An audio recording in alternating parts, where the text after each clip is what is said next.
Welcome friends.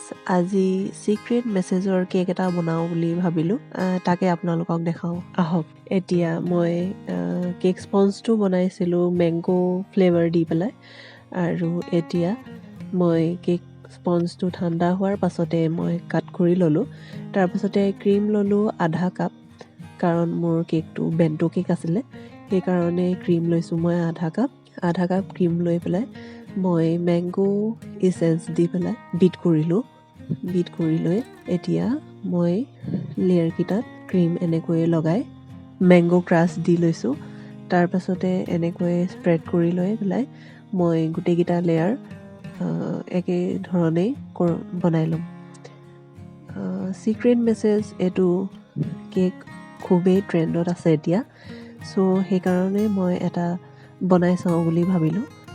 আৰু এইটো cake মোৰ খ্ৰীষ্টমাছ স্পেচিয়েল আছিলে, আৰু তাত মই নিউ ইয়েৰৰ মেছেজটো দি দিম। এতিয়া মোৰ লেয়াৰকেইটা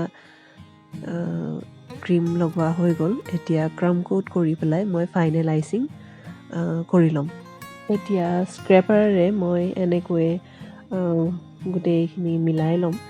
তাৰপাছতে মই যিখিনি এক্সট্ৰা ক্ৰীম আছিলে স্পেচুলাৰ সহায়ত আঁতৰাই লৈ এনেকৈয়ে এতিয়া ব্ৰাছৰ সহায়ত মই পেটাৰ্ণ ড্ৰ কৰি ল'ম। তাৰপাছতে মই এখন স্পঞ্জৰ নিচিনা কাগজত new year happy new year লিখি এনেকৈ ওপৰত ট্ৰান্সপেৰেণ্ট শ্বীট এখন লৈ এনেকৈ ঢাকি দিলোঁ। তাৰপাছতে ক্ৰীম দি ঢাকি পেলাই মই ওপৰত এনেকৈ গ্ৰীণ কালাৰ দি স্প্ৰেড কৰি দিলোঁ। এতিয়া অলপ ডাৰ্ক গ্ৰীণ দি লৈ পেলাই মই এনেকৈ ষ্টাৰ নজল ভৰাই খ্ৰীষ্টমাছ ট্ৰী এজোপা এনেকৈয়ে বনাই দিম। তাৰপাছত তাত সেই একেখিনি ক্ৰীমতে মই অকণমান ৰেড কালাৰ দি লৈ পেলাই এনেকৈয়ে ষ্টাৰ এটা বনাই দিম। তাৰপাছতে এনেকৈয়ে ডট ডট দি পেলাই মই খ্ৰীষ্টমাছ ট্ৰীটো কমপ্লিট কৰিম। তাৰপাছতে মাজে মাজে মই লাইট গ্ৰীণ কালাৰটো দি দিম। এয়া চাওক, মোৰ খ্ৰীষ্টমাছ ট্ৰী ৰেডি হৈ গ'ল।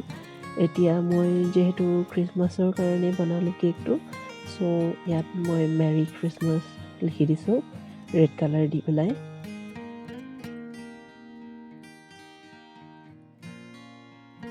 এতিয়া ছাইডৰখিনি খালী নিচিনা দেখিলত মই তাত এনেকৈয়ে ডট ডট দি পেলাই মোৰ কেকটো কমপ্লিট কৰিলোঁ।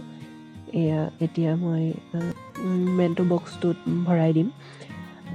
এনেকৈয়ে আপোনালোকে বেণ্টো কেকবোৰ বনাব পাৰে। আৰু ভিডিঅ'টো যদি আপোনালোকে ভাল পালে তেনেহ'লে প্লিজ লাইক, শ্বেয়াৰ আৰু ছাবস্ক্ৰাইব কৰিব। Thank U.